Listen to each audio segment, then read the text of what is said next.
meninggalkan kami pihak Tuhan, Engkau datang kembali Tuhan. Pujian yang kami naikkan Tuhan, biar menjadi persembahan yang luar biasa buat Engkau. Dengan kelemahan, kekurangan, dan kebodohan kami, tetapi Engkau melihat hati kami yang mau menyembah kepadamu. Sebelum kita belajar kebenaran firman Tuhan, mari kita naikkan doa yang diajarkan oleh Tuhan kita Yesus. 2, 3. Bapa kami yang di surga, dikuduskanlah namamu, datanglah kerajaanmu, jadilah kehendakmu di bumi seperti di surga. Berikanlah kami pada hari ini makanan kami yang secukupnya, dan ampunilah kami akan kesalahan kami, seperti kami juga mengampuni orang yang bersalah kepada kami. Dan janganlah membawa kami ke dalam pencobaan, tetapi lepaskanlah kami daripada yang jahat. Karena Engkaulah yang punya kerajaan dan kuasa dan kemuliaan sampai selama-lamanya. Amin. Silakan duduk Bapak Ibu kasih Tuhan. Shalom Bapak Ibu. Selamat pagi. Selamat kembali beribadah kepada Tuhan. Sebelum kita belajar Tuhan, sekali lagi saya undang Bapak Ibu bangkit berdiri, angkat Alkitabnya atau HP-nya atau tangannya. Iman kita kepada Tuhan pada hitungan yang ketiga, 2, 3. Aku percaya firman-Mu berkuasa. Aku percaya firman-Mu sanggup mengubah seluruh hidupku.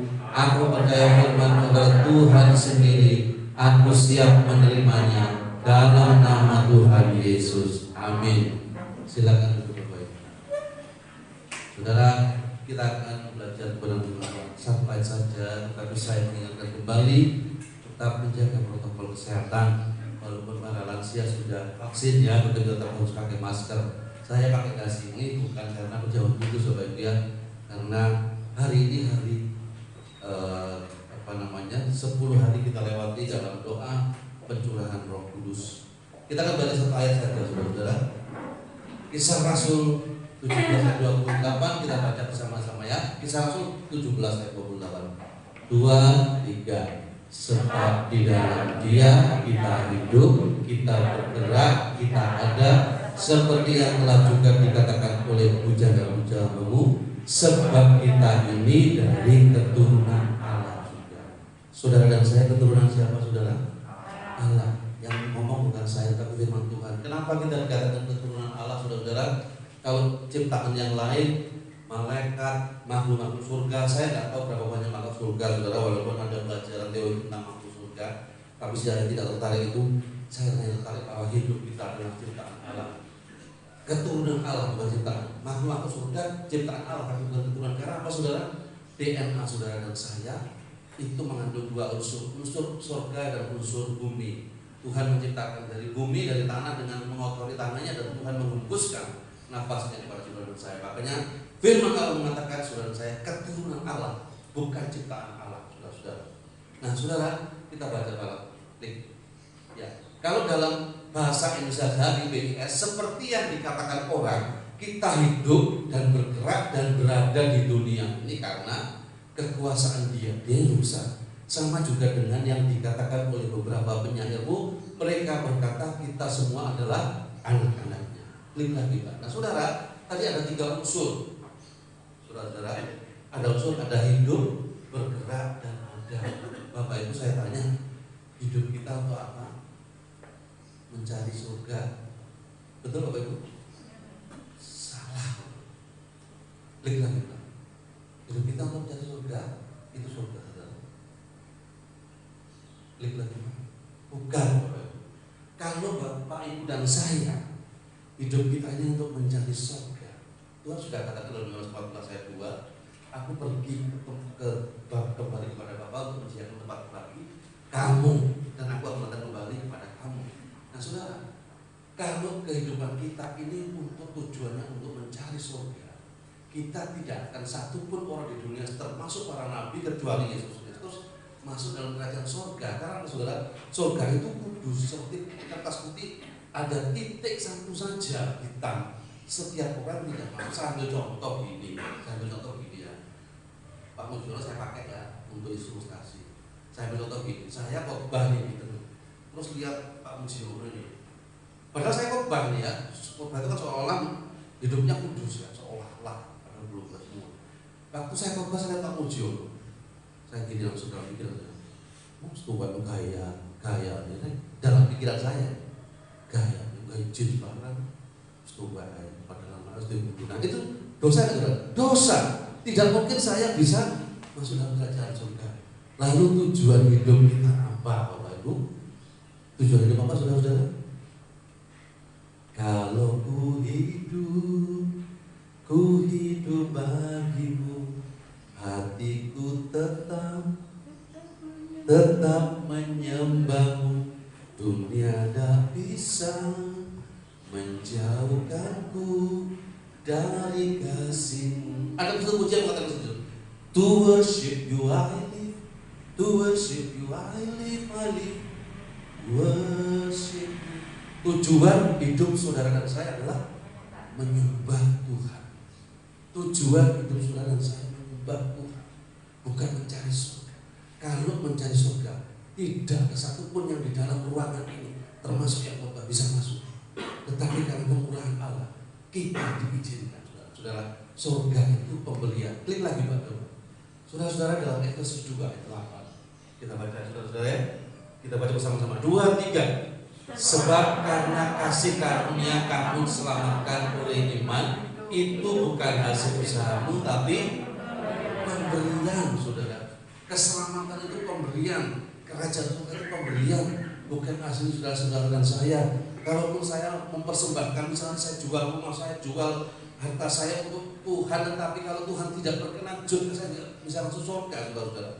Tetapi kalau Tuhan mengasihi saudara saya, dia tadi diizinkan untuk menjadi bagian daripada surga. Tetapi saudara, tujuan kita adalah menyembah Tuhan. Ku dipanggil, ku ditebus, dijadikan milik kesayanganmu. Ku dibentuk dan diciptakan untuk apa, saudara? Untuk kemuliaan namamu. Itu tujuan saudara-saudara. Tujuan hidup saudara dan saya adalah menyembah Tuhan, memuliakan nama Tuhan. Klik lagi Mbak. Ada orang mengatakan begini, saudara-saudara. Sekarang ini musim lagi corona. Wis salah. Gak peduli aku. Rame-rame ngumpul-ngumpul, saudara-saudara, mungkin kerumunan, gak pakai masker karena dia pekan ini. Aku pegang janji firman Tuhan dalam 1 Filipi 1 ayat 21. Hidup adalah Kristus, mati adalah keuntungan. Itu konyol, saudara-saudara. Banyak orang yang mengatakan seperti ini, termasuk banyak hamba Tuhan. Terus gak peduli aku, mau ngumpul-ngumpul gak pakai masker, gak ada social distancing. Hidup adalah Kristus, mati adalah keuntungan. Mati oleh dewi, saudara-saudara. Saudara, firman Tuhan itu ya dan amin. Dan kalau saudara dan saya sampai hari ini ada di tempat ini, diizinkan walaupun pakai masker, itu karena kemurahan Tuhan. Dan saudara dan saya punya satu tugas, menyembah Tuhan. Amin, saudara. 10 hari kita lalui, tetapi bukan cukup 10 hari. Minggu depan mulai Jumat kita ada doa. Kita doa, saudara, menyembah Tuhan. Itu tujuan utama kita. Saya kutip seorang hamba Tuhan yang bernama Pendeta Krismanto Sama. Kenapa Tuhan itu sangat suka penyembahan manusia? Kalau malaikat menyembah, sampai dia memberikan ilustrasi. Kalau di surga, malaikat menyembah, begitu dengan penyembahan DPTI keponakku, Tuhan katakan gini, diam, aku akan mendengarkan penyembahan DPTI keponakku walaupun suaranya gak enak. Kenapa, saudara? Karena malaikat waktu jatuh dalam dosa, Tuhan langsung hukum, dia campakkan jadi iblis. Tetapi waktu saudara dan saya jatuh dalam dosa berkali-kali, bahkan dosa yang terkutuk sekalipun, dia tebus saudara dan saya. Makanya penyembahan saudara dan saya itu berarti bagi Tuhan, berarti sangat menyenangkan Tuhan. Suara saya mungkin gak enak, saudara-saudara, bukan mungkin, tapi memang gak enak. Tetapi waktu saya menyanyi dengan tulus, dengan sukacita, dengan sungguh-sungguh, saya yakin suara saya didengar oleh Tuhan. Demikian juga Bapak dan saudara, kalaupun kehidupan saudara dan saya dalam dosa, tetapi waktu kita menyembah dengan sungguh-sungguh, Dia hadir. Dia hadir sekalipun dia tidak kelihatan. Itu saudara, klik lagi Bang. Nah itu saudara-saudara ya, Roma 14 ayat 8. Sebab jika kita hidup untuk Tuhan, dan kita mati untuk Tuhan. Itu yang pertama, tujuan hidup saudara dan saya. Kita hidup. Klik lagi. Yang kedua adalah kita bergerak. Nah, yang kedua bergerak, saudara. Bergerak itu, klik lagi Mbak. Bergerak itu dalam bahasa Indonesia adalah move from a place. Ini bergerak, saudara. Ada gerakan, motion itu gerakan sebagai bukti kehidupan. Kalau orang bergerak itu hidup. Buktinya orang hidup itu bergerak. Saya ingat beberapa waktu yang lalu salah satu saudaranya istri saya yang sangat berjasa kepada kami, karena waktu menikah dia yang memberikan dekorasi pernikahan di Lombok secara gratis, saudara. Terus suaminya meninggal. Waktu istri saya mengucapkan kata duka, belum, ternyata bernafas. Kenapa, saudara? Ada pergerakan. Walaupun akhirnya meninggal. Pergerakan seseorang itu bukti dari kehidupan. Klik lagi, Pak. Nah, saudara, kalau kita lihat itu saya ambil ilustrasi, saudara. Macam-macam gerakan kita, macam-macam aktivitasnya manusia, jutaan aktivitas dan sebagainya, saudara. Bukti dari seseorang yang hidup. Tadi kehidupan itu menyembah Tuhan. Bukti dari kehidupan menyembah Tuhan adalah bergerak, saudara. Ada aktivitas, saudara. Nah, aktivitas atau pergerakan ini sangat penting karena Allah sendiri yang menunjukkan, memberikan contoh bahwa Dia bergerak. Dalam waktu Dia menciptakan langit dan bumi, dalam Kejadian 1:1-2, pada mulanya Allah menciptakan langit dan bumi. Bumi belum berbentuk dan gelap gulita menutupi samudra raya, dan Roh Allah melayang-layang di atasnya. Roh Allah bergerak di atasnya. Roh Allah melakukan aktivitas di atasnya, melihat kegelapan.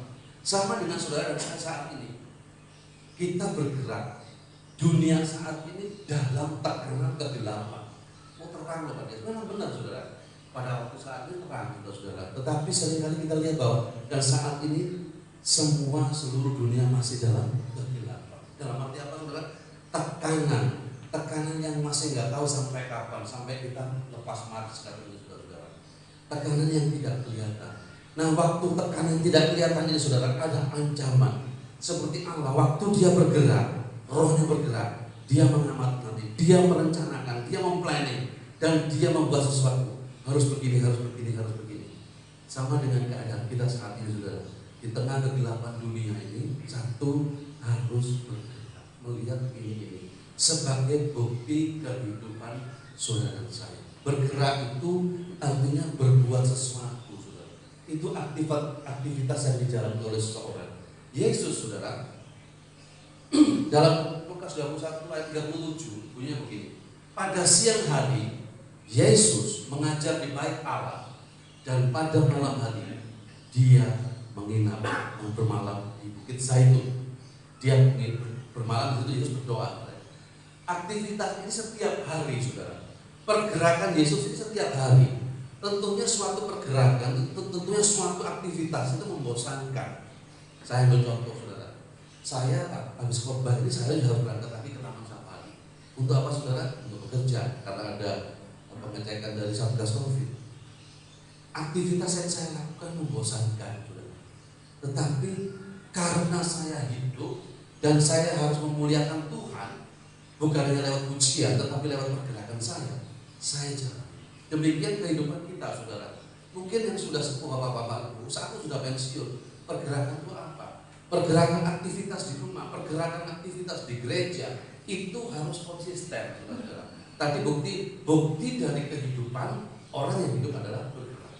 Bukti orang memuliakan Tuhan adalah mau beribadah. Bukti orang tadi tujuan hidup kita adalah memuliakan Tuhan, ya, menyembah Tuhan.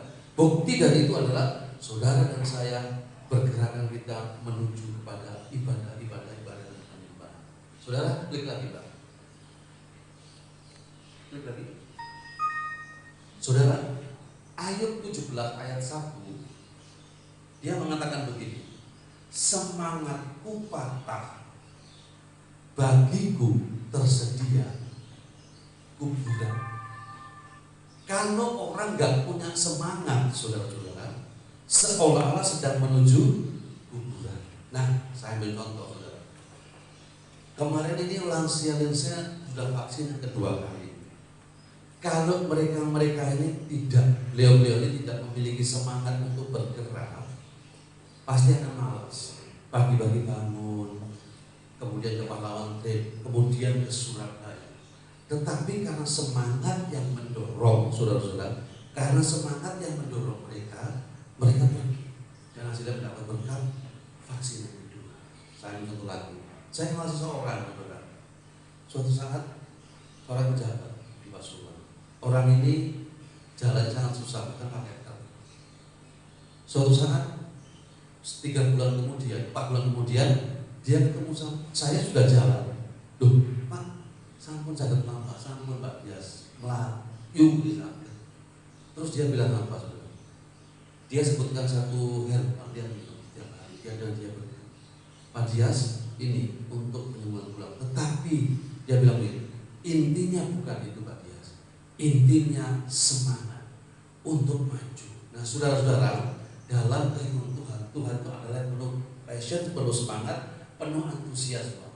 Makanya saudara dan saya dalam keadaan apapun saat ini, dalam tekanan corona, dalam tekanan COVID, tekanan apapun termasuk ekonomi, satu semangat berjuang sampai Tuhan datang. Tuhan sendiri yang mengajarkan dia semangat. Klik lagi Pak, dalam kita baca Yesaya 42 ayat 13. Kita baca bersama-sama ya. 2, 3. Tuhan keluar berperang seperti pahlawan, seperti orang perang. Ia membangkitkan semangatnya untuk bertempur. Ianya belum besar, saudara ya. Jadi dia sendiri, Tuhan itu yang maha kuasa, yang bisa menciptakan segala sesuatu dengan lewat ngomong dok, jadi terjadi. Tetapi itu dia menggambarkan, memberikan contoh, ia seolah-olah membangkitkan semangatnya dia sendiri. Kalau Tuhan saja memiliki semangat maju, semangat bergerak, semangat berbuat sesuatu, semangat ibadah, semangat doa, terlebih kita, saudara-saudara. Ya saudara, kita bukan belajar dari orang lain. Tuhan, dia memberikan contoh. Tuhan itu seorang pemimpin yang memberikan contoh, role model, menjadi model yang baik. Iya, aku membangkitkan semangatku untuk bertempur, untuk maju, untuk sekalipun dalam tekanan aku harus maju. Amin, saudara. Dalam keadaan ini, saat ini, saya tidak tahu yang menjadi beban Bapak Ibu, menjadi problem masalah pergumulan. Tetapi punya satu, saudara-saudara. Tadi hidup kita memuliakan Tuhan, menyembah Tuhan. Tetapi waktu menyembah pun harus ada semangat dari diri sendiri. Semangat bukan Roh Kudus yang membangkitkan, saudara. Saya harus koreksi ini ya. Tetapi hidup kita sendiri. Karena sebagian dari kita ini adalah roh. Saudara, dalam Mazmur 8 ayat 5 sampai 6 bunyinya begini. Siapakah manusia itu Tuhan, sehingga Engkau mengindahkannya? Apakah manusia itu Tuhan, sehingga Engkau lupa saya dan Engkau, kalau bacakan dia, dan bahkan Engkau menjadikan dia sama seperti Tuhan. Kalau bacakan dia, Mazmur 8 ayat 5 sampai 6. Poin terakhir, Engkau menjadikan manusia sama seperti Tuhan, sama seperti Elohim. Mazmur 8 ayat 5 sampai 6 demikian firman Tuhan. Apakah manusia sehingga Engkau mengingatnya? Apakah anak manusia sehingga Engkau memindahkannya? Namun Engkau telah membuat yang hampir sama seperti Allah. Hampir sama seperti apa, saudara? Allah. Dan telah memahkotainya dengan kemuliaan dan hormat. Dimahkotai kemuliaan dan hormat, saudara. Kalau dia, Alkitab saya mengatakan saudara dan saya ini hampir sama seperti Allah.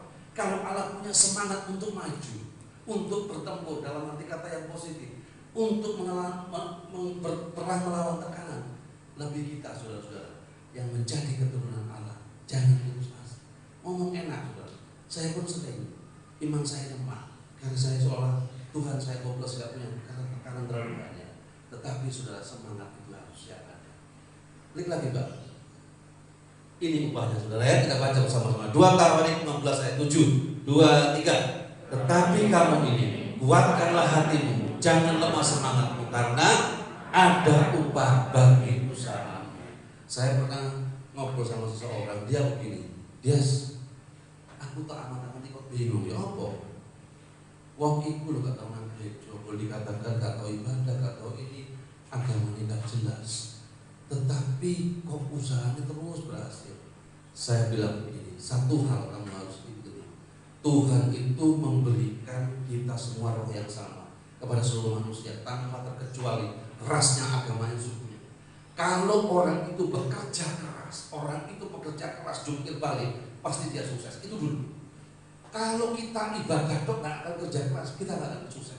Tetapi kalau kita kerja keras dengan ibadah, kita akan lebih sukses. Nah, saudara-saudara, seringkali pikiran kita melihat orang yang sukses, kita iri. Karena apa? Orang itu kerja keras. Oh, nggak punya agama tapi kok sukses? Karena apa? Kerja keras. Itu Tuhan. Jadi itu semangat itu yang harus kita jaga, saudara. Terutama dalam sekarang, sekalipun sudah lansia, tetap semangat di dalam Tuhan. Dan saudara-saudara, lawan dari semangat adalah males gerak. Nah, males gerak itu bukan hanya bukan semua negatif, saudara ya. Misalnya begini, malam-malam hujan, pingin makan keluar, terus mager dan Indomie di rumah, itu beda, itu positif, saudara. Tetapi kalau kita kalau kita mager karena aktivitas kita yang kita menjadi bagian tanggung jawab kita, itulah yang akan membuat kita mundur di dalam Tuhan, saudara. Dalam Amsal 18 ayat 9 bunyi begini, saudara. Setiap orang yang bermalas-malas dalam pekerjaannya, dalam ibadahnya, saya tambahin ya, dalam ibadahnya, dalam pelayanannya, sudah menjadi saudara dari si perusak. Saudara, kalau Bapak baca Amsal 18 semuanya itu isinya pembual, pebebal, fasik dan sebagainya. Kalau kita tidak cekatan, kita ingin malas dalam apa yang aktivitas kita, dalam ibadah kita menjadi saudara si perusak. Perusak itu siapa, saudara? Iblis. Nah, saudara, karena kita keturunan Allah, kita bukan lagi menjadi saudaranya iblis. Yang terakhir ada, saudara. Jadi hidup, bergerak, ada bahasa Inggrisnya eksis, bahasa kata-katanya eksis. Oh, mau ini sih eksis ya di sosmed, Facebook, di Instagram, ya. Joyce, dia itu kan eksis. Saya nggak eksis di Instagram. Nah, kalau eksis itu ada keberadaan seseorang tadi menyembah Tuhan, tujuan hidupnya, dan karena harus menyembah harus ada pergerakan, semangat untuk menyembah. Dan keberadaan saudara dan saya, kalau zaman-zaman feodal, saudara, orang-orang yang bergelar raden, bergelar kiai itu banyak. Tapi sekarang tidak ada artinya, saudara, menunjukkan kebiayaan. Eksistensi, keberadaan seseorang itu hanya karena karakter seseorang. Saudara dan saya mungkin saat ini saya kelihatannya pakai dasi merah mana, mengurus salib, tetapi saudara-saudara, apakah ini menunjukkan bahwa hidup saya benar? Belum tentu, saudara-saudara. Eksistensi di dalam Kristus Yesus adalah contoh yang baik, saudara-saudara. Nah, saudara, kalau Yesus menjadi panutan, saya ingat kebanyakan waktu itu yang menjadi panutan kita, nampak jelas kita adalah Yesus. Jadi kehidupan kita, keberadaan kita di tengah dunia ini yang beribadah, bergerak dan sebagainya itu terakhir diuji. Apakah yang kamu lakukan itu merepresentasikan kamu adalah keturunan ilahi? Nah, keturunan ilahi itu berbicara, saudara-saudara, tentang karakternya Tuhan, karakternya Kristus, saudara-saudara. Filipi 2 ayat 5 mengatakan, hendaklah kamu dalam hidupmu bersama menaruh pikiran dan perasaan yang terdapat juga dalam Kristus. Saudara-saudara, Yesus Kristus itu panutannya, nampak jelasnya saudara dan saya. Nah, keberadaan saudara tidak lagi dinilai lewat kekayaan, tidak lagi dinilai lewat status sosial, tetapi dalam kehidupan sehari lihat orang banyak, bagaimana kita bersikap di tengah jemaat, bagaimana kita bersikap di tengah keluarga, bagaimana bersikap di tengah pekerjaan yang merepresentasikan Kristus. Penyembahan kita memuliakan Tuhan bukan hanya lewat di gereja, tetapi keberadaan kita menjadi berkat atau tidak. 1 Yohanes 2 ayat 6 bunyinya begini, saudara. Barang siapa mengatakan iya di dalam dia yang besar, ia wajib hidup sama seperti Kristus. Tolong ditayangkan 1 Yohanes 2 ayat 6. 1 Yohanes 2 ayat 6. 1 Yohanes. Kita baca ya. 2, 3. Barang siapa mengatakan bahwa ia ada di dalam dia, Ia wajib hidup sama seperti Kristus telah hidup. Berat gak saudara? Berat saudara. Wajib hidup sama seperti Kristus yang mengasihi. Waduh, gak mungkin Pak dia, termasuk saya, gak mungkin bisa menyembuhkan kehidupan orang mati. Satu yang bisa kita tarik kesimpulan saudara, karakter Kristus yang menonjol saudara, kasih pasti ya. Satu yang membuat dia dari level paling bawah dinaikkan oleh Tuhan.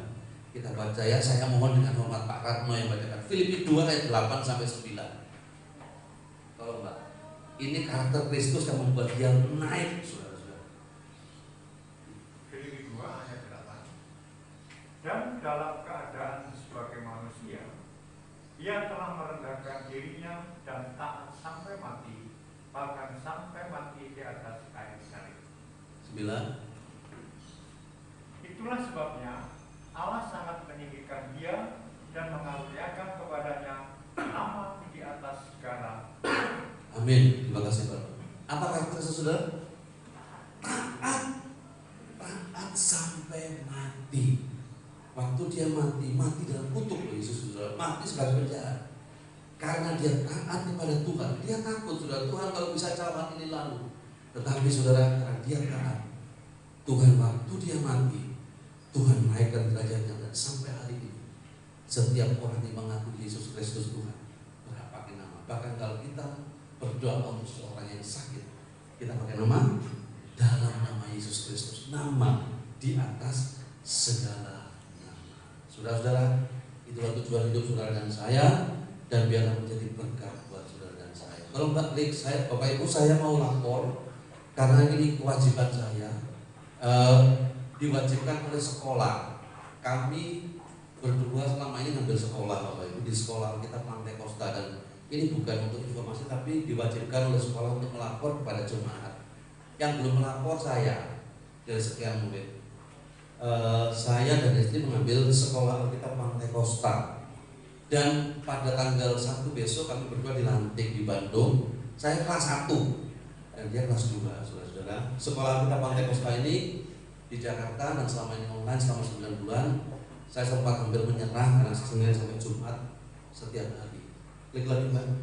Dan seharusnya tanggal 26 besok, tetapi karena Ketua Umum GPDI Pendeta John Peol baru bisa tanggal 1, maka kami akan berangkat besok tanggal 30 untuk penamatan dilakukan di Bandung di GPDI Bukit Hermon yang digembalakan oleh Pendeta Anton Lita di Bandung. Itu saja yang dapat saya laporkan supaya kalian tidak punya hutang dan melakukan apa yang sekolah sampaikan. Bapak Ibu, mari kita satu di dalam doa. Kita akan menyembah Tuhan, kita mengundang Roh Kudus, hadirat Tuhan, supaya kita makin dipenuhi di tengah-tengah dunia yang penuh kegelapan. Haleluya.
Ibadah penantian Roh Kudus sudah berlalu, tetapi Roh Kudus setiap saat bisa kita dapatkan kalau kita mau mendapatkan urapan dari Roh Kudus.